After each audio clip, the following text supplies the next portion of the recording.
గౌరవనీయులైన పాత్రికేయ మిత్రులందరికీ నమస్కారం. ఆగాల ఇప్పటికే లేట్ అయిందని తిడతారేమో అని అనుకో.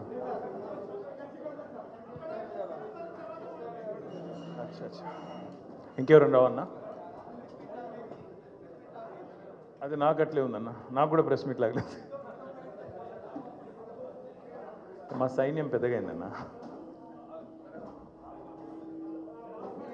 స్టార్ట్ చేయాలనా? Thank you. గౌరవనీయులైన పాత్రికేయ మిత్రులందరికీ నమస్కారం. ఈరోజు నిజానికి నా ఆరోగ్యం పూర్తిగా కుదుట పడకపోయినా మరి మా పెద్దలు పార్టీ అధ్యక్షులు కేసీఆర్ గారి ఆదేశం మేరకు, ఎందుకంటే మేము వ్యక్తిగతంగా ఎన్ని దూషణలైనా పడతాము, ఎన్ని తిట్లైనా తింటాము, ఎన్ని అవమానాలైనా సహిస్తాం. కానీ గత సంవత్సరంన్నర కాలంగా మమ్మల్ని నోటికొచ్చిన బూతులు మాట్లాడినా, నోటికొచ్చిన పద్ధతిలో దూషించిన, చివరికి మా నాయకుడి చావును కోరుకుంటూ నికృష్టపు రోత మాటలు మాట్లాడినా మేము భరించుకున్నాం, సహించుకున్నాం, కోపాన్ని తమాయించుకున్నాం, పంటి బిగువున బరాయించుకుంటూ వస్తున్నాం. వ్యక్తులుగా మమ్మల్ని అందరినీ, ఇక్కడ కూర్చున్న వాళ్ళందరినీ ఎన్ని తిట్టినా పడతాం. శాసనసభలో కానీ బయట కానీ ఎంత రోత మాటలు మాట్లాడినా పడ్డాము, పడతాం. కానీ వేల మంది త్యాగాలతో, దశాబ్దాల పోరాటాల ఫలితంగా, అందులో ముఖ్యంగా ఏ రాజకీయ పార్టీ అందులో లేని నాడు, ఆనాడు టీఎన్జిఓలు ఆమోస్ గారి నేతృత్వంలో, ఇంకా అంతకంటే ముందు బుద్ధిజీవుల నేతృత్వంలో రాజకీయ నాయకులు కనీసం ఆనాడు మేలుకోకముందే మేలుకొని విద్యార్థులు, ఉద్యోగ సంఘాల నాయకులు పోరాటానికి శ్రీకారం చుట్టి అల్టిమేట్గా కేసీఆర్ గారి నాయకత్వంలో అమరుల త్యాగాల ఫలితంగా ప్రజల ఆశీర్వాదంతో సాధించిన తెలంగాణ రాష్ట్రాన్ని అవమానించే విధంగా, ఈ రాష్ట్ర భవిష్యత్తుకు ఒక శాపం పెట్టే విధంగా నిన్న ముఖ్యమంత్రి రేవంత్ రెడ్డి మాట్లాడిన దారుణమైన మాటలు ఏవైతున్నాయో అని చూసిన తర్వాత ఆరోగ్యం బాగాలేకపోయినా, ఇంకోటి బాగాలేకపోయినా, ఏదేమైనా సరే ఖచ్చితంగా నువ్వు పోవాల్సిందే, మాట్లాడాల్సిందే. పార్టీ తరఫున పార్టీగా మనం చెప్పాలి, మన వాదన పార్టీగా మనం చెప్పాలి తెలంగాణ ప్రజలకు కొన్ని వాస్తవాలు అని మా అధ్యక్షులు, తెలంగాణ తొలి ముఖ్యమంత్రి కేసీఆర్ గారి ఆదేశం మేరకు ఇవాళ మనందరం ఇక్కడ కూర్చుని ఉన్నాం. నిజంగా నిన్న రేవంత్ రెడ్డి గారు మాట్లాడిన మాటలు చూస్తే స్వతంత్ర భారతదేశ చరిత్రలోనే అత్యంత అసమర్థుడు, ఒక చేతగానివాడు, ఒక పనికిరాని దక్షత లేని పాలకుడు ఇంకొకరు లేరు ఈ దేశంలో అనేది మాత్రం తేలిపోయింది. అట్లాగే ఇంకోటి కూడా తేలిపోయింది. ఏవైతే వీళ్ళు ఒక 420 హామీలతో అభయ హస్తం అనే పేరు మీద ఇచ్చిన మేనిఫెస్టో, అందులో సబ్బండ వర్గాలకు కలిపి 420 హామీలు ఏవైతే ఇచ్చినరో, కాంగ్రెస్ మేనిఫెస్టో ఈ శతాబ్దపు అతిపెద్ద మోసం అనేది కూడా తేలిపోయింది. అట్లాగే కేసీఆర్ గారు చిలుకకు చెప్పినట్టు చెప్పిండ్రు తెలంగాణ సమాజానికి. ఢిల్లీ పార్టీలను నమ్మితే 60 ఏళ్ళు గోసపడ్డం, మళ్ళా మోసపోతే ఢిల్లీ పార్టీల చేతుల్లా మళ్ళా గోసపడతాం, మళ్ళీ ఆగమవుతాం అని చిలుకకు చెప్పినట్టు 100 సభలు మాట్లాడితే ప్రతి సభలో తెలంగాణ సమాజానికి ఒక అన్నగా, ఒక సోదరుడిగా, ఒక తండ్రిగా వారు చెప్పడం జరిగింది. ఆనాడు ఎన్నికల నాడు కేసీఆర్ గారు చెప్పిన ప్రతి మాట, ఢిల్లీ పార్టీలను నమ్మితే ఆగమైతే తెలంగాణ అని చెప్పిన మాట అక్షర సత్యం అని చెప్పి ఇవాళ రుజువు అయింది. ముఖ్యమంత్రి గారు మాట్లాడుతూ నన్ను ఎవరు నమ్ముతలేరు, అప్పు ఉడతలేదు, ఢిల్లీకి వెళ్తే దొంగను చూసినట్టు చూస్తుండ్రు, అపాయింట్మెంట్ కోసం పోతే చెప్పులు ఎత్తుకపోతాడేమో అని భయపడుతున్నారు. నాకు తెలిసి అయితే నాకు దగ్గర 48-49 ఏళ్ళు ఉన్నాయి. నేను కూడా రాజకీయాలను ఒక 35 ఏళ్ళకి వెళ్ళి చిన్నప్పటి నుంచి పేపర్లు చదివే అలవాటు ఉంది, టీవీ చూసే అలవాటు ఉంది, రాజకీయ కుటుంబంలో పుట్టినా కాబట్టి దగ్గర నేను కూడా ఒక 10-15 మంది ముఖ్యమంత్రులు వాళ్ళ నడవడిక, వాళ్ళ మాట తీరువని చూసినోని. నాకు పక్కన చాలామంది విశేషమైన అనుభవం కలిగిన వాళ్ళు ఉన్నారు. కానీ బహుశా ఇంత దివాలా కోరు మాటలు మాత్రం బహుశా ఈ దేశ చరిత్రలనే ఏ రాజకీయ నాయకుడు కూడా మాట్లాడలేదు. ముఖ్యమంత్రి కాదు, ఏ రాజకీయ నాయకుడు కూడా మాట్లాడలేదు. ఒక్క మాటలో చెప్పాలంటే రేవంత్ రెడ్డి గారు నిన్న నాకు పరిపాలన చేత కాదు అని కాడి పడేసిండని చెప్పక తప్పదు. చాలా స్పష్టంగా కాడి వారేసి నాతో కాదు అని చేతులు ఎత్తేసిండు. ఇక అయిపోయింది, నాతో కాదని నిన్న స్పష్టంగా చెప్పిండు. కానీ వారితో పాటు ఈ రాష్ట్ర ప్రజలకు కొన్ని వాస్తవాలు చెప్పాలి కాబట్టి, మా బాధ్యత కాబట్టి చెప్పాలనుకుంటా ఉన్నాం. ఎక్కడ పోయినా దొంగలాగా చూస్తున్నారో అంటున్నాడు ముఖ్యమంత్రి. మరి దొంగను దొంగలెక్క కాకపోతే ఎట్లా చూస్తారు? దొంగను దొంగలెక్కనే చూస్తారు. నోట్ల కట్టలతో దొరికిపోయిన దొంగను ఖచ్చితంగా దొంగనే అంటారు, దొంగనే చూస్తారు. ఒక విశ్వసనీయత లేని ఓటుకు నోటు దొంగను కాంగ్రెస్ అనే ఒక ఎర్రి పార్టీ గుడ్డిగా నమ్మి సీఎం చేసింది. కానీ ఖచ్చితంగా దేశంలో మిగతా వాళ్ళు మాత్రం నమ్ముతలేరు. మోసగాళ్లను దొంగలను దొంగలే అంటారు ముఖ్యమంత్రి గారు. ఖచ్చితంగా అది ఈరోజు కాదు, చివరి రోజు దాకా కూడా నీ పరిస్థితి అదే ఉంటుంది, యాద పెట్టుకొని చెప్తున్నా. తప్పు చేసింది దొంగ చేతికి తాళాలు ఇచ్చి కాంగ్రెస్ పార్టీ, రాహుల్ గాంధీ గారు.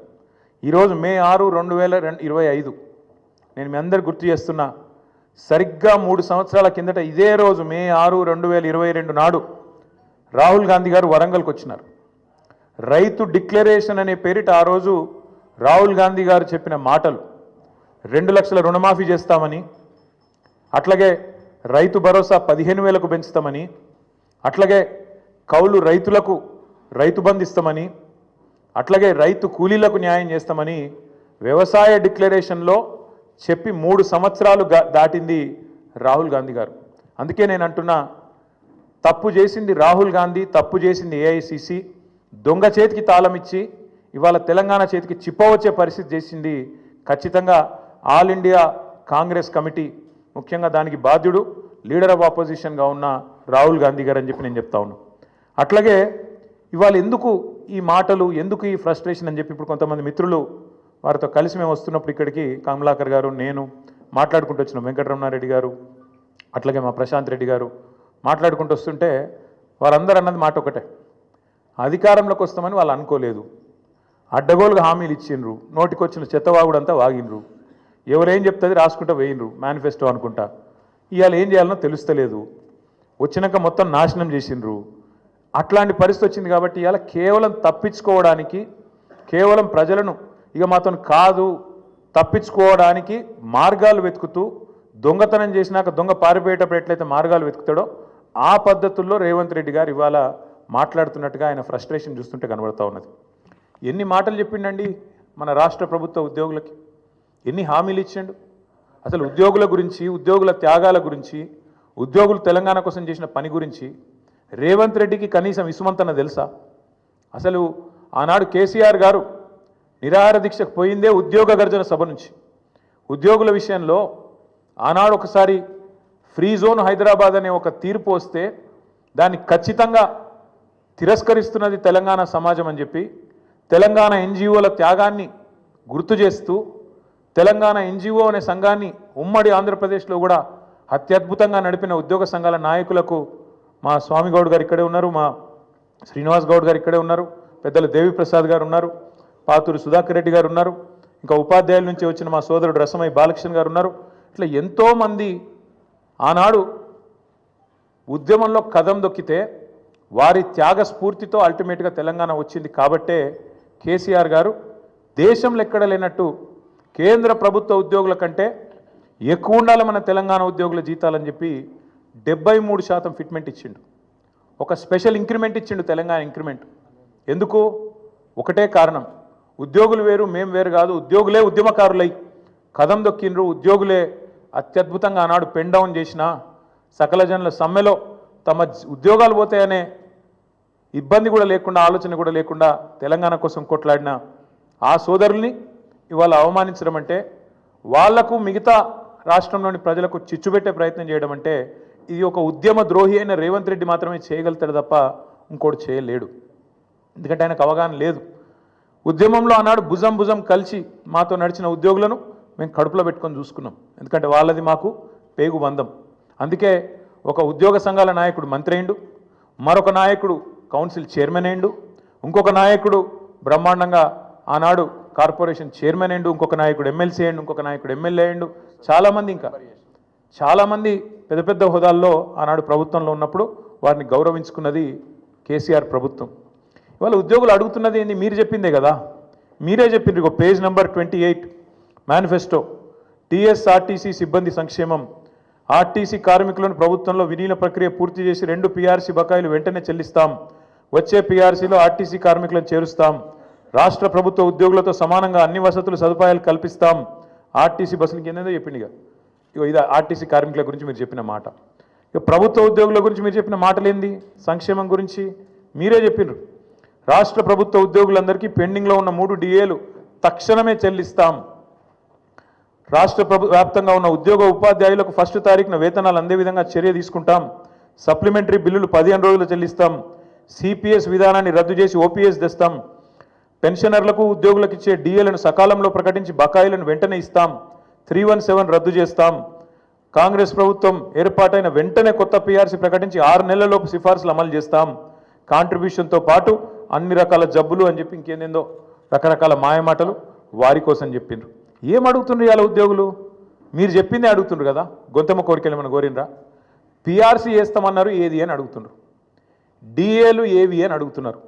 కానీ ఇవాళ మీరు మాట్లాడే మాట ప్రజల ముందు ఉద్యోగులను విలన్లుగా చిత్రీకరించే ఒక చిల్లర కుట్ర ఏదైతే స్వయంగా ముఖ్యమంత్రి గారు చేస్తున్నారో వారిని వాళ్ళ తెలంగాణ ఉద్యోగుల తరపున మేము అడుగుతున్నాం. భారత రాష్ట్ర సమితిగా అందాల పోటీలకు 250 కోట్లు ఉన్నాయి, కానీ పెన్షన్ రిటైర్ అయిన వాళ్ళకు మీకు పెన్షన్ ఇస్తుంది, కానీ రిటైర్ అయిన వాళ్ళకు రిటైర్మెంట్ బెనిఫిట్స్ ఇస్తుంది, కానీ పైసలు లేవా?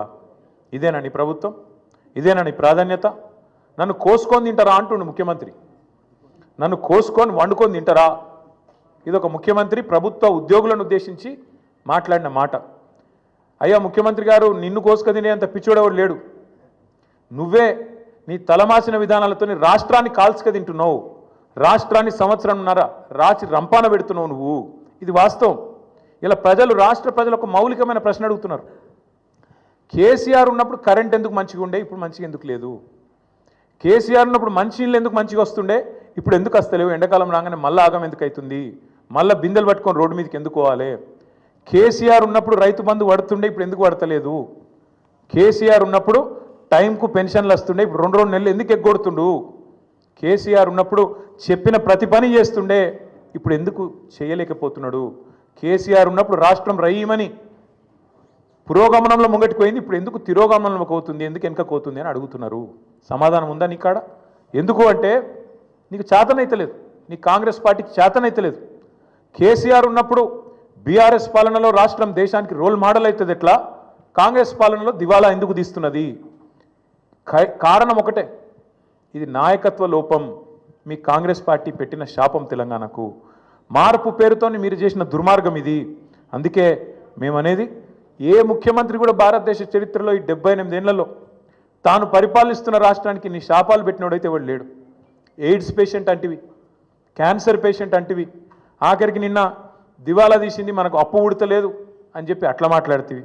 అందుకే నీ దివాలా కోరు మాటలు, నీ ఇంటలెక్చువల్ బ్యాంక్రప్సీ, నీ ప్రభుత్వం యొక్క దివాలా కోరు విధానాలే వాళ్ళ రాష్ట్రం పాలిట శాపాలుగా మారినాయి. సీఎం అనేటోడు ఒక తండ్రి లాంటోడు. సంపద పెంచాలే రాష్ట్రం మొత్తానికి, ముఖ్యంగా పేదలకు, బలహీన వర్గాలకు, ఎవరికైతే టానిక్ అవసరం పడుతుందో, ఎవరికైతే కొంత మరి ప్రభుత్వం వైపు నుంచి చేయూత అవసరం పడుతుందో వాళ్ళని ఆదుకోవడమే ఒక ప్రభుత్వ పెద్ద, ఒక రాష్ట్రానికి పెద్ద లాంటి వాడు చేయాల్సిన పని. కానీ నువ్వేం చేస్తున్నావు? దివాలా తీసిపోయినాం, దరిద్రంలో ఉన్నాం, కొట్టుకపోతున్నాం, పోతున్నాం. అందుకే కొన్ని వాస్తవాలు ప్రజలకు చెప్పాలి. వాస్తవాలు ఏంటి? ఏ రాష్ట్రానికైనా, ఏ ప్రభుత్వానికైనా ఆస్తులు, అప్పులు వారసత్వంగా వస్తాయి. ఇప్పుడు మేము 2014లో ప్రజల దయతో, ప్రజల ఆశీర్వాదంతో ఆనాడు కేసీఆర్ గారు ముఖ్యమంత్రి అయినారు. ముఖ్యమంత్రి అయినప్పుడు కేసీఆర్ గారికి మాత్రం వీళ్ళు కాంగ్రెస్ వాళ్ళు మాకు అప్పచెప్పినప్పుడు రూపాయి అప్పు లేకుండా, రూపాయి ఆస్తి లేకుండా ఇచ్చిండ్రా? అప్పులు ఇచ్చిండ్రు, ఆస్తులు కూడా ఇచ్చిండ్రు. అప్పులు ఇచ్చినారు, ఆస్తులు కూడా ఇచ్చినారు. ఆ రోజు 2014 లెక్క తీసుకుంటే, 2014 లెక్క తీసుకుంటే ఇది ప్రభుత్వం యొక్క లెక్క, నా లెక్క కాదు, ప్రభుత్వం యొక్క లెక్క. 2014లో మొత్తం రాష్ట్రం యొక్క ఆదాయం సంవత్సరానికి మొత్తం రెవెన్యూ రిసీట్స్ తీసుకుంటే 51,000 కోట్లు, అంటే నెలకు 4,215 కోట్లు. మేము దిగిపోయిన నాడు రాష్ట్రం యొక్క ఆదాయం టోటల్ రెవెన్యూ రిసీట్స్ 2,16,567 కోట్లు. అంటే మేము దిగిపోయేటప్పుడు నెలకు 18,000 కోట్లు. మరి కేసీఆర్ గద్దెనెక్కినాడు నెలకు 4,215 కోట్లు, 253 కోట్లు. కేసీఆర్ గద్దె దిగిపోయినాడు నెలకు 18,000 చిల్లర కోట్లు. మరి పెరగలేదా? రాష్ట్రం యొక్క ఆదాయం పెరగలేదా? మేము పెరిగిన ఆదాయంతో కూడిన రాష్ట్రాన్ని నీకు ఇయ్యలేదా? ఇది వాస్తవం కాదా? 2014-15లో ఆనాడు కేసీఆర్ గారు ముఖ్యమంత్రి అయిన రాజు మీరు కాంగ్రెస్ వాళ్ళు మాకు ఇచ్చినప్పుడు రాష్ట్రం యొక్క సర్ప్లస్ ఎంత అంటే 369 కోట్లు. రెవెన్యూ సర్ప్లస్ ఆనాడు 369 కోట్లు. మేము దిగిపోయినాడు 2023-24లో మీకు అప్పజెప్పినాడు మళ్ళీ 4,882 కోట్లు. మీరు ఇచ్చినాడు 369 కోట్లు ఉంటే మిగులు, మేమిచ్చినాడు మళ్ళీ వాపస్ మీకు 4,882 కోట్లు. దీని సోర్సు ఇది సిఏజీ లెక్క, నా లెక్క కాదు, బీఆర్ఎస్ పార్టీ లెక్క కాదు, కాకి లెక్క కాదు, కాగు లెక్క. అట్లే అప్పులు తీసుకుంటే అప్పుల గురించి కూడా చెప్తా. మళ్ళా అప్పులు తీసుకున్నా ఆ రోజుకి ఈ రోజుకి మొత్తం లెక్క వివరంగా చెప్తా. అట్లే ఇంకా ఎంత కడుతున్నారు, మిత్తి ఎంత కడుతున్నారు, ఏదెంత కడుతున్నారు, ఇవన్నీ ఒక్క నిమిషం మర్చిపోతే వాస్తవం ఏంటంటే ఇది నేను 2020లో బయట పెట్టిన లెక్క. 2020లో ఆనాడు మంత్రిగా నేను తెలంగాణ అనే ఒక రాష్ట్రం భారతదేశాన్ని సాదుతున్న రాష్ట్రాల్లో ఒకటి, జాతి నిర్మాణానికి దోహదపడుతున్న రాష్ట్రాల్లో ఒకటి. మన రాష్ట్రం నుంచి మనం గత 6 ఏళ్లలో 2014 నుంచి 2020 నవంబర్ 1 నాడు పెట్టిన ట్వీట్ ఇది. 2,72,926 కోట్లు అంటే దాదాపు 2,73,000 కోట్లు పన్నుల రూపంలో తెలంగాణ నుంచి మనం కేంద్రానికి కడితే కేంద్రం నుంచి మనకు వచ్చింది కేవలం 1,40,000 కోట్లు అని చెప్పి లెక్కలతో సహా అధికారికంగా ఒక మంత్రిగా ఆ రోజు నేను పెట్టిన లెక్క ఇది బయటికి. అంటే దేశాన్ని సాదుతున్న రాష్ట్రాల్లో, దేశంలో ఉండే ఇతర వెనుకబడ్డ ప్రాంతాలకు మరి ఇతోధికంగా సహాయం చేస్తున్న రాష్ట్రాల్లో తెలంగాణ ఒకటి అని చెప్పడానికి ఈ లెక్క చెప్తా ఉన్నా. గవర్నమెంట్ అనేది ఒక కంటిన్యూస్ ఇన్స్టిట్యూషన్. ఇంతకుముందు కిరణ్ కుమార్ రెడ్డి గారి నుంచి కేసీఆర్ గారు ముఖ్యమంత్రి అయినారు, ఆ తర్వాత ఇప్పుడు రేవంత్ రెడ్డి గారు అయినారు, రేపు ఇంకెవరో అవుతారు. అట్లే గవర్నమెంటు ఒకరి నుంచి ఒకరికి అధికారం బదలాయింపు జరిగినప్పుడు ఖచ్చితంగా ఆస్తులు వస్తాయి, అప్పులు వస్తాయి, కంటిన్యూస్ ప్రాసెస్. కాబట్టి ఇవన్నీ కూడా సహజంగా జరగాల్సిందే. కానీ ప్రతి ప్రభుత్వం కూడా ఉన్న ఆస్తులు ఎంత, అప్పులు ఎంత, మన వనరులు ఎంత, మన పరిస్థితి ఏంది, మన ఎట్లా సంపద సృష్టించవచ్చు, ఏం చేయొచ్చు, మన విజన్ ఏంది ఆలోచించుకొని నిర్మాణాత్మక చర్యలు కార్యక్రమాలు తీసుకొని ముంగటికి పోతుంది. కాంగ్రెస్ ప్రభుత్వం కూడా అట్లే చేస్తుందని మేము ఆశించినాం, ప్రజలు కూడా ఆశించినారు. ఇవాళ ఎంత దుర్మార్గం అండి, ఇష్టం వచ్చిన లెక్కలు చెప్తారు. ఎంత అన్యాయం అంటే శ్వేతపత్రం అని మొదలుపెట్టినారు. అధికారంలోకి వచ్చిన మొదటి 2 వారాల్లోనే శ్వేతపత్రం అనే అబద్ధాల జాతర మొదలుపెట్టినారు. మొదలుపెట్టుడే 6 లక్షల కోట్ల అప్పు అయిందని మొదలు పెడతాడు. ఇవాళ ముఖ్యమంత్రి గారు మరి ఎన్నిసార్లు మారుస్తారో ఆ అంకె కూడా మాకు కూడా అర్థమవుతలేదు. మొదలుపెట్టినప్పుడు డిసెంబర్ 2023లో 6 లక్షల చిల్లర కోట్ల అప్పు అని చెప్పిండు కేసీఆర్ గారు చేసింది. ఇవాళ చెప్తున్నాడు నిన్న 8,29,000 కోట్లట. ఈ సంఖ్య రోజు రోజుకు మారుతూనే ఉంటుందా? సర్కార్ నడుపుతుండ్రా, సర్కస్ నడుపుతుండ్రా, ఏం నడుపుతున్నారు మీరు? 6 లక్షల కోట్లని చెప్పింది మీరే, మళ్ళీ ఇవాళ 8,29,000 కోట్లను అబద్ధం చెప్తుంది మీరే. అసలు వాస్తవం ఏంది? 4,17,000 కోట్లు మాత్రమే టీఆర్ఎస్ బీఆర్ఎస్ ప్రభుత్వం చేసిన అప్పు. 10 ఏళ్ల కాలంలో సంవత్సరానికి మేము చేసిన అప్పు కేవలం 40,000 కోట్లు మాత్రమే.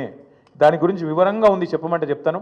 కానీ మీరు ఎక్కువ తక్కువ చెప్తే కూడా మళ్ళీ మీరు వేస్తారో ఏరో. కానీ ఒకటి మాత్రం వాస్తవం, ప్రభుత్వమే ఇచ్చిన లెక్కలు, నేను చెప్పేది నా లెక్క కాదు, వాళ్ళు ఇచ్చిన శ్వేతపత్రం ప్రకారమే, సోషియో ఎకనామిక్ అవుట్లుక్ ప్రకారమే రాష్ట్ర ప్రభుత్వం మాత్రమే చెల్లించే అప్పు, రాష్ట్ర ప్రభుత్వం స్వయంగా చెల్లించే అప్పు 1,15,599 కోట్లు మాత్రమే.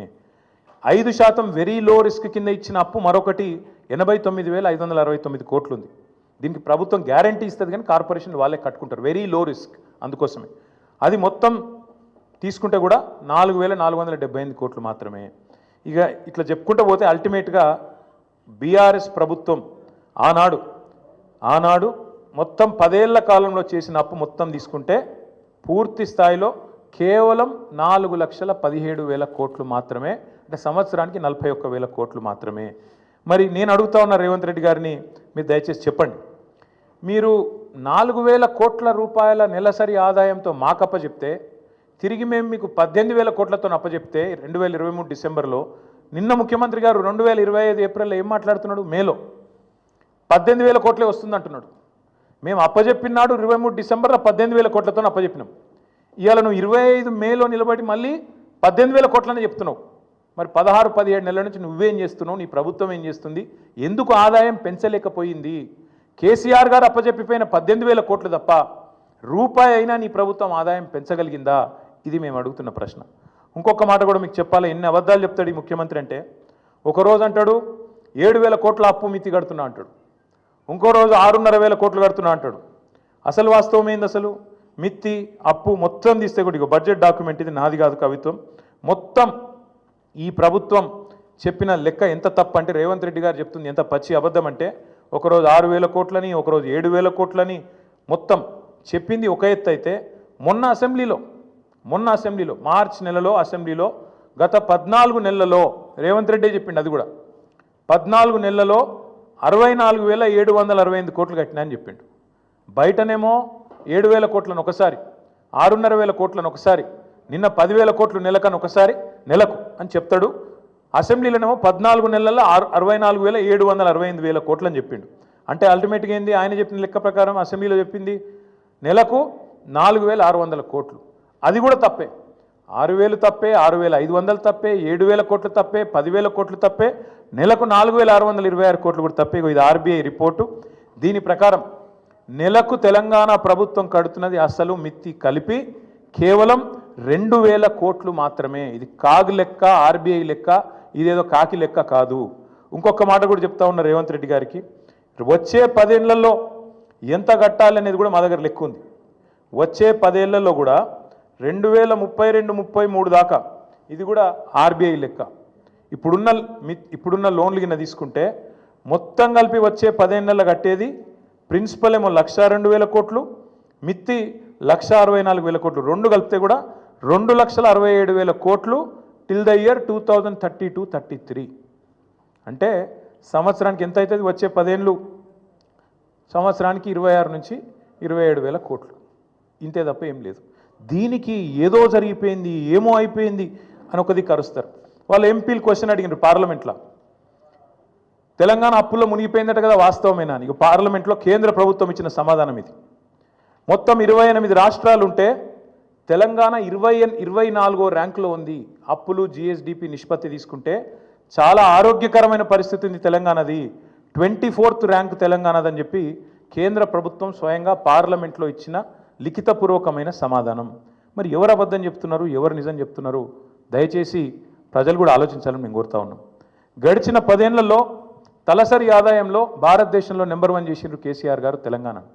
మాకు అప్పజెప్పిపోయినాడు కిరణ్ కుమార్ రెడ్డి గారు, తెలంగాణ అనే రాష్ట్రం 12వ స్థానంలో ఉండే తలసరి ఆదాయంలో.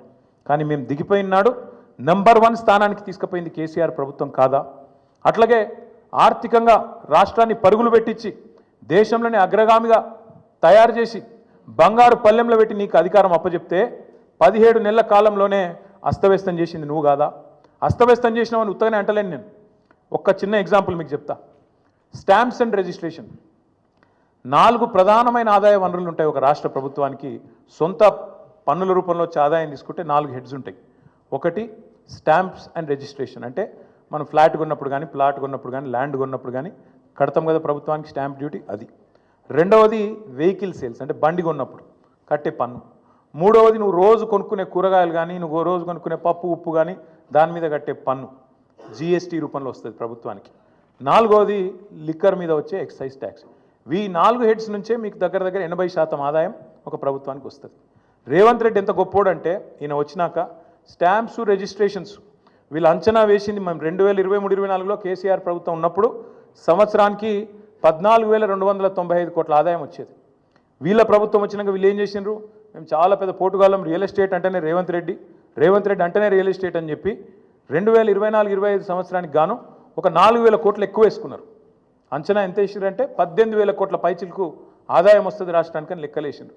కానీ ఎంత వచ్చింది ఎవరికైనా? 14,000 కోట్లు మాత్రమే వచ్చింది. గత సంవత్సరం కంటే తగ్గింది. ఎందుకు తగ్గింది మరి?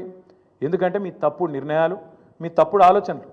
హైడ్రా పేరుతోని మీరు చేసిన అరాచకం, పేదవాళ్ళ గుడిసెలు గులగొట్టి, పేదవాళ్ళ కడుపుల మీద కొట్టి, లేఅవుట్లకు బీభత్సం చేసి, నువ్వు మీ అన్నదమ్ములు అడ్డమైన వసూళ్లు చేసి, ఎక్కడ చెరువులు ఉంటే ఎక్కడ బఫర్ అని, ఇక్కడ ఇదని అదని బిల్డర్లను బెదిరించి ముక్కు విండి వసూళ్లు చేసి పేదవాడి కడుపు మీద కొట్టి ఆఖరికి రాష్ట్రంలో ఇవాళ రియల్ ఎస్టేట్ పూర్తిగా పడిపోయే పరిస్థితి వచ్చిందంటే దానికి కారణం నీ అరాచకపు నిర్ణయాలు కాదా? ఇది వాస్తవం కాదా? స్వయంగా ప్రధానమంత్రి వచ్చి అన్నాడు ఆర్ఆర్ ట్యాక్స్ వసూలైతుంది ఇక్కడ అని, రాహుల్ రేవంత్ ట్యాక్స్.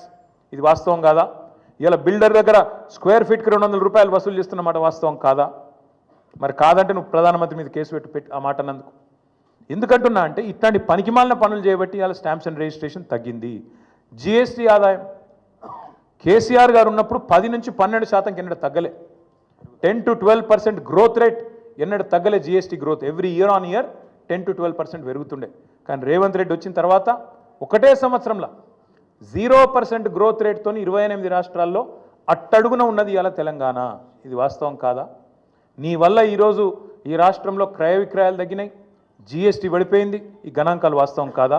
ఇది కాగ్ రిపోర్ట్లో వచ్చిన మాట వాస్తవం కాదా? నువ్వు స్వయంగా స్టేషన్ గన్పూర్ మీటింగ్లో చెప్పలేదా? 71,000 కోట్ల ఆదాయం తగ్గింది, రాబడి తగ్గింది రాష్ట్రానికి, నువ్వే చెప్పలేదా? అట్లాగే మీరే వెహికల్ సేల్స్లో కూడా ఒక నెగిటివ్ గ్రోత్ రేటు.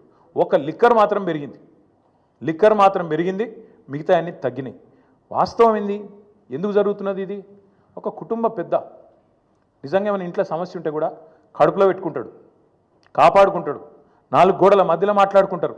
కానీ బజార్లో పడి మా రాష్ట్రం దివాలా తీసింది, మా రాష్ట్రం సంకనాకిపోయింది, మా రాష్ట్రం పూర్తిగా ఎయిడ్స్ పేషెంటు, క్యాన్సర్ పేషెంట్ అని ఎవడన్నా మాట్లాడతాడా?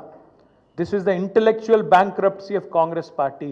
That's why I said the state of Telangana is not bankrupt. The state of Telangana is not bankrupt. We are in the pink of health. It is the Congress that is intellectually bankrupt. It is Revanth Reddy who is morally bereft. అంతే తప్ప తెలంగాణకి ఏం కాలే. ఒక కుటుంబంలో సమస్య ఉన్నా బయట చెప్పుకోము, బయట పడం బజార్లో. కానీ రేవంత్ రెడ్డి గారు దివాలా తీసిందని ఆఖరికి అడ్డగోలు మాటలు మాట్లాడితే చివరికి ఏమైపోయింది? ఇవాళ ఆఖరికి లంచం ఇచ్చి 170 కోట్ల లంచం ఇచ్చి ప్రభుత్వ భూములు తాకట్టు పెట్టి బ్రోకర్లకు పైసలు తెచ్చుకునే దుస్థితి వచ్చింది ఇవాళ తెలంగాణ ప్రభుత్వం యొక్క నిర్వాకం వల్ల. నేను ఇంకా గమ్మత్తైన మాట, నేను ఇంట్లో ఉన్నా, ఇక నేను రెస్ట్లో ఉన్నా, నేను వీడియో చూసి పరిశాన్ అయినా, ఇట్లా కూడా మాట్లాడచ్చా అని. ఢిల్లీకి పోతే అపాయింట్మెంట్లు ఇస్తలేరు, చెప్పులు ఎత్తుకపోతారేమో అని చెప్పి కలుస్తలేరు అన్నాడు. అమ్మతోడు చెప్తున్నా ఈ మాట, నేను ఎవరు చెప్పులు ఎత్తుకపోతారట. అరే చెప్పులు ఎత్తుకపోయేటోళ్ళు వేరే పార్టీ వాళ్ళు ఉన్నారు ఇక్కడ, అది వాళ్ళ కథ వేరు. చెప్పులు ఎత్తుకపోయింది నాకు అర్థం కాదు. ఢిల్లీకి పోతే అపాయింట్మెంట్లు ఇస్తలేరు, ఎవరు ఇస్తలేరు? రాహుల్ గాంధీ ఇస్తలేడు, కరెక్టే. నీకు ఇయ్యరు కూడా, ఎట్లు ఇస్తారు? నీకు తెలిసిపోయింది నీ కథ అంతా. ఇయ్యరు. ఈ కొత్తగా ఎవరైనా సుట్టపోడు కొత్తగా వస్తేనేమో మర్యాద ఇస్తారు ఎవరైనా సరే, 4 రోజులు ఉంటుంది మర్యాద.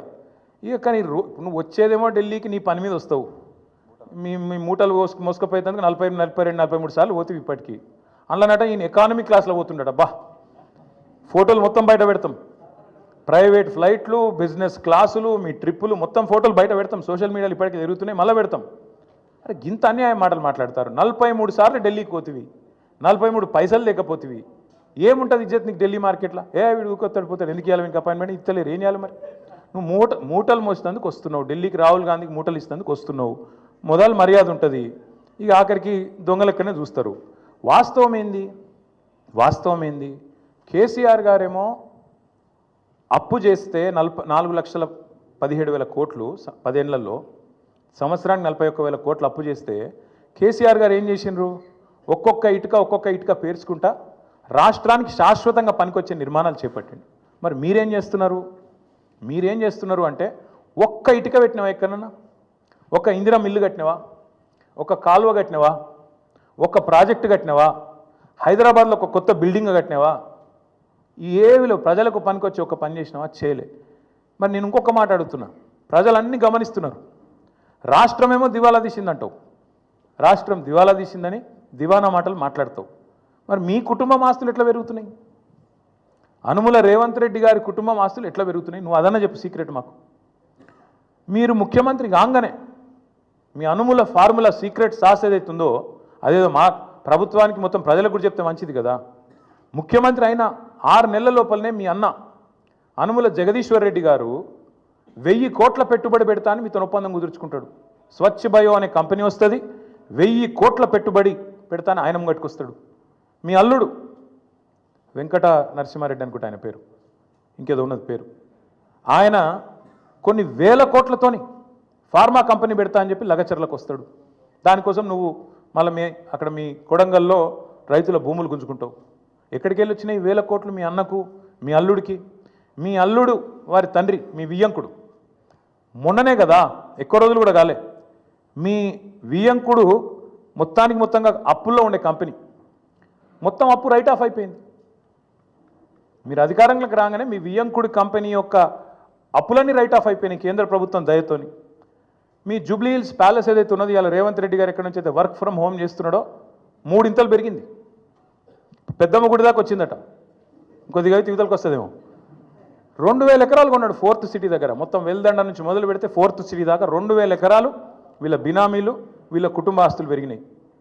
10 లక్షలు కూడా పెట్టుబడి లేని నీ బామ్మర్ది సృజన్ రెడ్డి 1137 కోట్ల కాంట్రాక్ట్ వచ్చింది.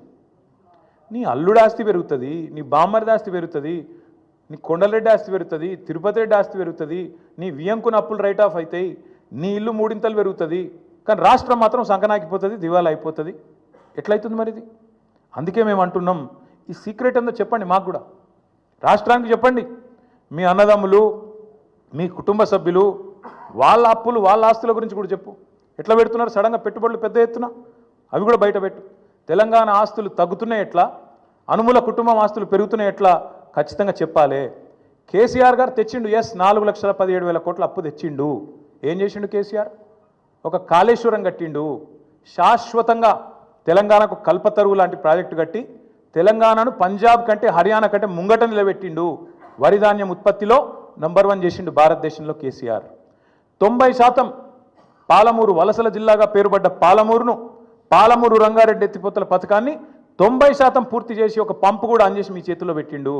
17 నెలలైంది, ఆ మిగతా 10% కూడా పూర్తి చేయలేని అసమర్థుడివి నువ్వు. కేసీఆర్ గారు అప్పు చేసిండు, కానీ ఇంటింటికి నల్లబెట్టి నీళ్ళు ఇచ్చిండు. దగ్గర 30,000 కోట్లతోనే ఆ ప్రాజెక్టు పూర్తి చేసిండు. నువ్వు కనీసం ఆ ప్రాజెక్టును నడపలేకపోతున్నావు. కేసీఆర్ అప్పు చేసిండు. దేనికోసం చేసిండు? 1,00,000 కోట్లు పెట్టి తెలంగాణ ఏదైతే విద్యుత్ లోటుతోని ఆగమాగమైతుండేనో ఆ విద్యుత్ లోటుతో ఆగమాగమైన తెలంగాణను ఇలా 24 గంటల వెలుగు జిలుగుల తెలంగాణగా కేసీఆర్ గారు మార్చిండు. కేసీఆర్ గారు అప్పు చేసిండు. రైతు బంధు అనే పథకం పెట్టి రైతుల ఖాతాల్లో 70 లక్షల మంది రైతుల ఖాతాల్లో 73,000 కోట్ల రూపాయలు వాళ్ళ ఖాతాలు వేసిండు. కేసీఆర్ అప్పు చేసిండు. 29,000 కోట్ల రైతుల అప్పు తీర్చిండు. కేసీఆర్ అప్పు చేసిండు. 24 గంటల ఉచిత కరెంటు రైతులకు ఇచ్చి 60,000 కోట్ల వాళ్ళ భారాన్ని తాను తీసుకున్నాడు. కేసీఆర్ అప్పు చేసిండు. హైదరాబాద్లో 36 ఫ్లైఓవర్లు కట్టిండు. కేసీఆర్ అప్పు చేసిండు. హైదరాబాద్ మెట్రో మొదటి దశ పూర్తి చేసిండు. కేసీఆర్ అప్పు చేసిండు. ఒక అఖండమైన సెక్రటేరియట్ కట్టిండు, శాశ్వతంగా తెలంగాణ ప్రజల ఆస్తి. ఒక అద్భుతమైన 125 అడుగుల ఎత్తైన డాక్టర్ బాబాసాహెబ్ విగ్రహం పెట్టిండు. కేసీఆర్ అప్పు చేసిండు. తెలంగాణ అమరులకు అమరజ్యోతి అద్భుతమైన ఒక స్తూపాన్ని నిర్మాణం చేసిండు. కేసీఆర్ అప్పు చేసిండు. 32 మెడికల్ కాలేజీలు పెట్టిండు. 32 నర్సింగ్ కాలేజీలు పెట్టిండు. కేసీఆర్ అప్పు చేసిండు. 1022 గురుకుల పాఠశాలలు పెట్టిండు. కేసీఆర్ అప్పు చేసిండు. ఊరూరికి రైతు వేదిక కట్టిండు. ఊరూరికి నర్సరీ పెట్టిండు. ఊరూరికి డంపింగ్ యార్డ్ కట్టిండు. వైకుంఠ ధామం కట్టిండు. ప్రకృతి వనం కట్టిండు. నువ్వు పీకింది ఏంది చెప్పు? కలెక్టరేట్లు కూడా కట్టిండు. 32 జిల్లాలు కట్టిండు. నువ్వేం చేసినావు? 1,70,000 కోట్ల. నేను చెప్పమంటే ఇంకో గంట చెప్తా కేసీఆర్ ఏం చేసిండు. మీరేం చేశారు? నువ్వు రోజు కూర్చొని అందాల పోటీలు రివ్యూ చేస్తున్న పోలీస్ కమాండ్ కంట్రోల్ సెంటర్ కూడా కేసీఆరే కట్టిండు. నువ్వేం చేసినావు?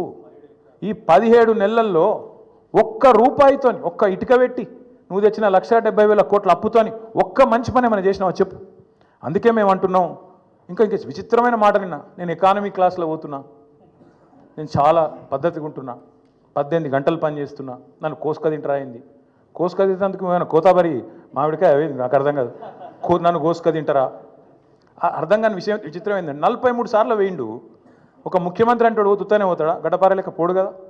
ఆయన ఎంబడ 100 మాగదులు, సిబ్బంది, మన్ను మశానం, ఆయన ఇంకా బ్రోకర్లు, వాళ్ళు వీళ్ళు మస్తు మంది పోతారు.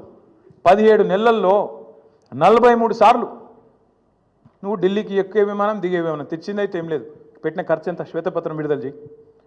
17 నెలల్లో నీ మంత్రులు నల్గొండకు పోయి తన గిరికెళ్ళి 100 కిలోమీటర్లు పోయి తనకు కూడా షేర్ ఆటో వాడినట్టు వాడుతారు హెలికాప్టర్ను. చూస్తలేరా మీరు? కొట్టుకుంటారు. ఇంకా భువనగిరి పోతాను, ఎమ్మెల్యేల బర్త్డేలకు హెలికాప్టర్లో పోతాను. వీళ్ళట చాలా పద్ధతిగా నడుపుతున్నారట. షేర్ ఆటో కంటే అధ్వానంగా వాడుతారు వాస్తవంగా అయితే. హెలికాప్టర్ ఉంటే తప్ప హైదరాబాద్ దాటిపోమంటుండే ఒక్కొక్క మంత్రి. ఈ ఎకానమీ క్లాస్ అంటాడు ముఖ్యమంత్రి. నువ్వు ఎక్కే విమానం దిగే విమానం మేము చూస్తలేమా? అరే రే ప్రైవేట్ ఫ్లైట్లు, జల్సాలు, 7 విదేశీ యాత్రలు, మీ మంత్రుల హెలికాప్టర్ ట్రిప్పులు విడుదల చేయి, శ్వేతపత్రం విడుదల చేయి. అందుకే అంటున్నాం అక్కసు వెళ్ళగక్కిన ముఖ్యమంత్రి గారు ప్రభుత్వ ఉద్యోగుల మీద. వాస్తవం ఏంది? ఉద్యోగుల వల్ల దివాలా తీసిందని చెప్పి ఇలా నువ్వు దిక్కుమాల ప్రచారం చేస్తున్నావు. కష్టపడుతున్న ఉద్యోగస్తులను అవమానించే ప్రయత్నం చేస్తున్నావు. వాళ్ళ కోరికలు గొంతమ్మ కోరికలు అంటున్నావు. నువ్వే కదా చెప్పింది. డిఏలు ఇస్తా అని చెప్పింది నువ్వు, పిఆర్సీ వేస్తా అని చెప్పింది నువ్వు. కానీ ఇవాళ అడ్డమైన మాటలు మాట్లాడుతుంది నువ్వు. రాష్ట్రంలో ప్రభుత్వ ఉద్యోగుల కష్టంతో, ప్రజల కష్టంతో వచ్చిన ఆదాయాన్ని వస్తే ఆదాయమేమో నీ ఖాతాలు వేసుకుంటావు, ఢిల్లీకి మూటలు పంపుతావు. కానీ ఉద్యోగులను మాత్రం ప్రజల దృష్టిలో చులకన చేసే ప్రయత్నం ఏదైతే చేస్తున్నావో చాలా చాలా దారుణం. ఇది ఉద్యోగ సంఘాలు కూడా ఈ దుర్మార్గపు ముఖ్యమంత్రి యొక్క ఆలోచన విధానాన్ని అర్థం చేసుకోవాలని చెప్పి కూడా నేను కోరుతా ఉన్నా. నువ్వే కదా చెప్పింది. ఆశాలకు 18,000 రూపాయలు జీతం పెంచుతా అని చెప్పింది ఎవడు? నువ్వు కాదా? అంగన్వాడీలో జీతం పెంచుతా అని చెప్పింది ఎవడు? నువ్వు కాదా? అదే ఆశా సోదరిమణులు మా ఆడబిడ్డలు వచ్చి హైదరాబాద్లో ధర్నాలు చేస్తే చీరలు చింపి కొడతారు. చీరలు గుంజుకుంటా చింపుకుంటా దుశ్శాసన పర్వాన్ని సెక్రటేరియట్ ముందు ఆవిష్కరించింది నువ్వు కాదా రేవంత్ రెడ్డి గారు? ఇంతకంటే చిల్లర ముఖ్యమంత్రి ఎవడని ఉంటాడా? అందుకే అంటున్నా ముఖ్యమంత్రి గారు, ఉద్యోగులు జీతాలు అడగొద్దు, ఆర్టీసీ కార్మికులు అపాయింటెడ్ డే అడగొద్దు, ఆశాలు జీతం పెంచమని మీరు ఇచ్చిన మాట యాద్ చేయొద్దు, ప్రజలు మీరు ఇచ్చిన 6 గ్యారంటీలు అడగద్దు, 420 హామీలు అడగద్దు. నువ్వే అన్నావు కదా అన్నాడు కేసీఆర్ లీటర్కు 30 రూపాయలు వేసుకపోతుండు పెట్రోల్ డీజిల్ లాంటివి. ఇప్పుడు అంటున్నాడు రేవంత్ రెడ్డి గారు నిన్న 200 రూపాయలు చేస్తారట పెట్రోల్. విన్నారో లేదో మరి మీరు? 200 చేస్తారట ఇప్పుడు. అందుకే నేను అంటున్నా ధరలు పెంచుడు కాదు, బుర్ర పెంచుకో, సంపద పెంచి ఆలోచన చెయ్యి, అంతేగాని అడ్డమైన మాటలు కాదు. With great power comes great responsibility. ఒక పెద్ద హోదా వచ్చినప్పుడు ఆ హోదాకు తగ్గే విధంగా ప్రవర్తించే సంస్కారం ఉండాలి, వ్యక్తిత్వం ఉండాలి. ప్రతిపక్ష నాయకుడిని, తెలంగాణ తొలి ముఖ్యమంత్రిని, తెలంగాణ తెచ్చిన నాయకుడిని పట్టుకొని ఆయన సావు నిరంతరం కోరుకుంటావు. నువ్వు ముఖ్యమంత్రివా? ఇంతకంటే హీనమైన మనిషి ఉంటాడా ఇంకోడు? ఎన్నిసార్లు అన్నావు ఇప్పటికీ? ఆ పెద్ద మనిషిని పట్టుకొని 71 ఏళ్ళ పెద్ద మనిషిని పట్టుకొని నోటికి వచ్చినట్టు నీకు సిగ్గు సంస్కారం ఏమైనా ఉందా? ఇలా ఉద్యోగుల మీద పడ్డావు. ఏ ఉద్యోగులైతే అదే కేసీఆర్ ఎంబడ నడిచినరో ఆ ఉద్యోగులను, ఆ ఉపాధ్యాయులను చిన్నగా చేసి చూపెట్టే దిక్కుమాలిన ప్రయత్నం ఏదైతే చేస్తున్నావో, అందుకే నేను అడుగుతా ఉన్నా, నీ కోసం, నీ పార్టీ కోసం, నీ అవసరాల కోసం ఉద్యోగులను మోసం చేయకు. నాకైతే ఏమనిపిస్తుందంటే ఇక చివరిగా ఈ ముఖ్యమంత్రి గారి ప్రవర్తన చూస్తుంటే ఆ పాట పెట్టిండు ఎలక్షన్లప్పుడు, ఆనాటి రోజులు తెస్తాడు రేవంత్ అన్న అని. నిజంగానే తెస్తాడు ఆనాటి రోజులు.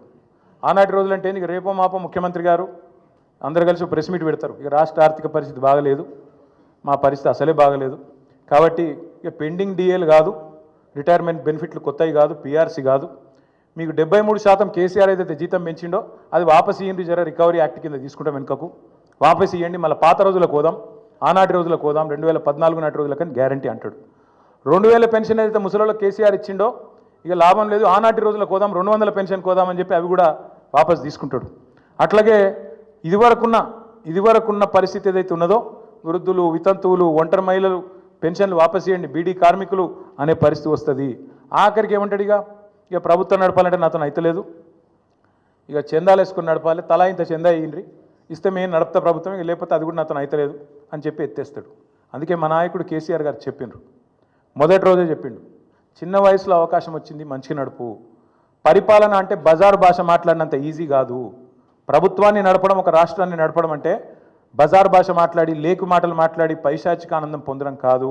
అందుకే యాద్ చేస్తున్నాం మేము, మింగ మెతుకులేదు కానీ మీసాలకు సంపెంగ నూనెనట.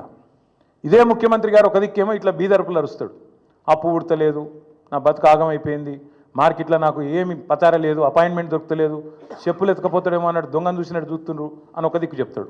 ఇంకో దిక్కేమో తెలంగాణ రైజింగ్, ఫ్యూచర్ సిటీ, 1,50,000 కోట్లు మూసి, ఇంకోటేందో 50,000 కోట్లు. నేను అడుగుతున్నా, మింగ మెతుకులేదు కానీ మీసాలకు సంపెంగ నూనెనా? 420 హామీలు ఇచ్చినావు, ఒక్క హామీ అమలు చేసేందుకు పైసలు లేవు, ముసలోళ్ళకు పెన్షన్లు ఇచ్చేందుకు పైసలు లేవు, ఆడపిల్లలకు నెలకు 2,500 అంటివి దానికి పైసలు లేవు, స్కూటీలు అంటివి పైసలు లేవు, తులం బంగారం పైసలు లేవు, రైతు బంధుకు పైసలు లేవు, దేనికి లేవు కానీ 1,50,000 కోట్ల సోకులకు మాత్రం ఉన్నాయంట. అందుకే ప్రజలు అడుగుతున్నారు, ఖచ్చితంగా ప్రజల తరపున మేము అడుగుతున్నాం, వదిలిపెట్టం. ఎట్టి పరిస్థితుల్లో ఈ ముఖ్యమంత్రి గారు నిన్న చేసిన మాటలకు ఒకవేళ నిజంగానే పరిపాలన చేత కాకపోతే తప్పుకో.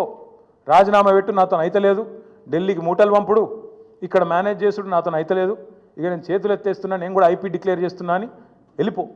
అంతేగాని రోజు తెలంగాణ రాష్ట్రాన్ని తిడతా ఉంటే మాత్రం ఇక్కడ దాకా ఉపేక్షించడం ఇక మాత్రం ఊరుకోము. కేసీఆర్ గారిని కూడా ఇంకా చివరిసారి చెప్తున్నాం, ముఖ్యమంత్రి గారు కేసీఆర్ గారిని ఇప్పటిదాకా ఎన్ని మాటలన్నా పడ్డం, ఇక్కడ నుంచి కేసీఆర్ గారిని నువ్వు వ్యక్తిగతంగా దూషిస్తే మాత్రం నీ నాలిక చీరేసే రోజు కూడా వస్తుంది, తప్పకుండా యాది పెట్టుకో. ఎవడు 100 సంవత్సరాల కోసం పుట్టలేదు, ఎవడు 1000 సంవత్సరాలు ఉండడు. పక్కా చెప్తున్నాం, ముమ్మాటికి మళ్ళీ అధికారంలోకి వచ్చేది బీఆర్ఎస్ఏ. నువ్వు చేసిన నీ దిక్కుమాలిన పరిపాలన వల్ల అతలాకుతలమైన రాష్ట్రాన్ని మళ్ళా గాడిన పెట్టే సత్తా ఉన్న నాయకుడు కేసీఆర్ గారు మాత్రమే. అందుకే వాళ్ళ రాష్ట్ర ప్రజలు నీకు చేత కాకపోతే క్షమాపణ చెప్పు, అడ్డమైన హామీలు ఇచ్చినందుకు క్షమాపణ చెప్పి తప్పుకో, అంతేగాని రాష్ట్రాన్ని నిందించడం, దూషించడం మానుకోవాలని చెప్పి ఈ అసమర్థ ముఖ్యమంత్రికి చెబుతూ, మిత్రులకు ఏమన్నా ప్రశ్నలు ఉంటే అడగండి, లేదంటే we can conclude. Thank you అన్నా.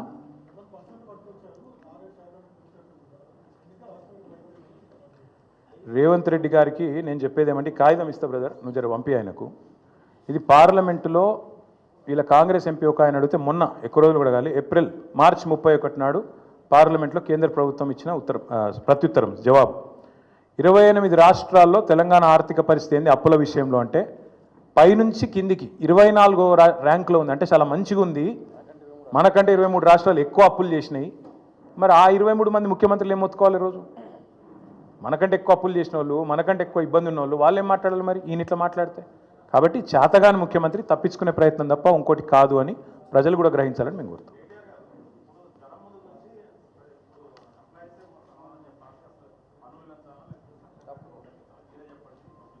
మేము ఒకటే చెప్తున్నాం బ్రదర్, మరి ఇవన్నీ హామీలు ఇచ్చే ముందు చేయాలి ఆలోచనలు. ఆ రోజు ఏమన్నారు ఇదే ముఖ్యమంత్రి గారు, డిప్యూటీ సీఎం గారు అన్నాడు, మీకు మరి ఇన్ని హామీలు ఇస్తున్నారు, అడ్డగోలు మాటలు చెప్తున్నారు, ఎట్లా చేస్తారు అని అడిగితే, మాకు చాలా తెలివి ఉంది, మా పార్టీకి 125 సంవత్సరాల చరిత్ర ఉంది, దేశంలోనే ధనిక రాష్ట్రం తెలంగాణ, కాబట్టి ఉద్యోగులే చేస్తాం, పేదవాళ్ళే చేస్తాం, అన్నీ చేస్తాం, సబ్కే లియే సబ్ కుచ్ కరేంగే, అందరికీ అన్నీ. ఇప్పుడు మాత్రం ఏది కాదు మాతోని మొత్తం చేతులు ఎత్తేసి పారిపోతాం అంటున్నారు. ఈ దివాలా, అందుకే అంటున్నాను నేను, బ్యాంక్రప్ట్ అయింది, దివాలా తీసింది రాష్ట్రం కాదు, దివాలా తీసింది ముఖ్యమంత్రి, మంత్రుల బుర్రలు, కాంగ్రెస్ పార్టీ దివాలా.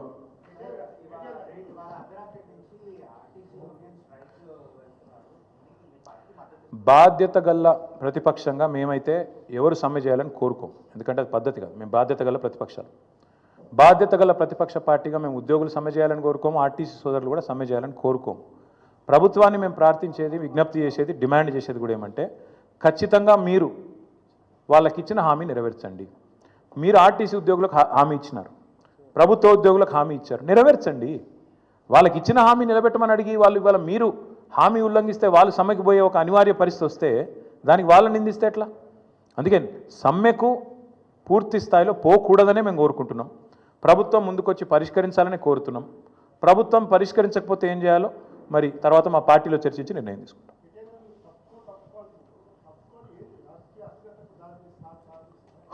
ఇప్పుడు బాగా స్థిరంగా ఉందా రాజకీయం? రేవంత్ రెడ్డి వచ్చినాక ఏది స్థిరంగా ఉంది బ్రదర్? ఆయన కుర్చీ కూడా స్థిరంగా లేదు నిజంగా చెప్పానంటే. అందుకే 43 సార్లు ఢిల్లీకి ఎక్కే విమానం, దిగే విమానం. ఈ రాష్ట్రంలో ఇప్పుడున్న పరిస్థితి ఏంటంటే, ఏ మనిషి కూడా ఈ రాష్ట్రంలో ప్రస్తుతం సంతోషంగా లేడు. పోనీ రేవంత్ రెడ్డి అయినా సంతోషంగా ఉన్నాడు అంటే నేను ఆయన ఫ్రస్ట్రేషన్ అంటే మాకు డౌట్ వస్తుంది. ఆయన నిజంగా ఆయనలో ఒక అపరిస్థితుడు ఉన్నాడు. నేను అసెంబ్లీలో కూడా చెప్పినా, మళ్ళీ కూడా చెప్తా ఉన్నా. ఒక రాము ఉన్నాడు, ఒక రెమో ఉన్నాడు. ఒకడు అట్లా మాట్లాడతాడు, ఒకటి ఇట్లా మాట్లాడతాడు. ఒకడేమో అప్పు ఉడతలేదు అంటాడు, ఇంకోడేమో 1,70,000 కోట్ల అప్పు చేసిండు, నెలకు 10,000 కోట్ల అప్పు చేస్తున్నాడు. అందుకే ఎవరు కరెక్టో మాకు అర్థమవుతలేదు. మరి ముఖ్యమంత్రి గారు 18 గంటలు పని చేయబట్టి నేను ఆయన మాట్లాడుతుంటే నాకు ఆశ్చర్యం అనిపించింది. పేపర్లో చూస్తే కానీ తెలియలేదు ఆయనకు సమరం డిక్లేర్ చేసిర్రు అని. ఉద్యోగులు యుద్ధం ప్రకటించిందనేది పేపర్ చూసేదాకా ముఖ్యమంత్రికి తెలియలేదట. మరి 18 గంటలు పనిచేసే ముఖ్యమంత్రికి ఆయన కింద పనిచేసే ప్రభుత్వ ఉద్యోగులలో ఉండే అసంతృప్తి తెలియదా? లేకపోతే ఆయన కింద పనిచేసే ప్రభుత్వ ఉద్యోగులకు ఇచ్చిన హామీలు మర్చిపోయిందా? ప్రభుత్వ ఉద్యోగుల సమ్మె విషయం కానీ, వాళ్ళు చేసే పోరాటం విషయం కానీ పేపర్ చదివితే కానీ తెలియని వ్యక్తికి ముఖ్యమంత్రిగా ఉండే అర్హత ఉందా? నేను అందుకే అడుగుతా ఉన్నా. Thank you. ఎన్నికలకు ముందు సరిగ్గా 2022 తుమ్మల నాగేశ్వరరావు గారు అడగాల్సింది ప్రజలనో ప్రతిపక్షాలనో కాదు, వాళ్ళ నాయకుడు రాహుల్ గాంధీ గారు మే 6, 2022 నాడు వరంగల్లో కిసాన్ డిక్లరేషన్ పేరిట ఇచ్చిన హామీలు అమలు చేయాలని కోరుతున్నాం మేము. ఒకవేళ రాహుల్ గాంధీ చెప్పిన మాట తప్పు, రాహుల్ గాంధీకి రాజకీయం చేత కాదు, రాహుల్ గాంధీ ప్రజలను మోసం చేయడానికి ఇవన్నీ చెప్పింది అనుకుంటే తుమ్మల నాగేశ్వరరావు గారు తేల్చుకోవాల్సింది రాష్ట్ర వ్యవసాయ మంత్రి గారు, వాళ్ళ నాయకుడు రాహుల్ గాంధీ గారితో తప్ప మాతో కాదు. Thank you. Yes sir.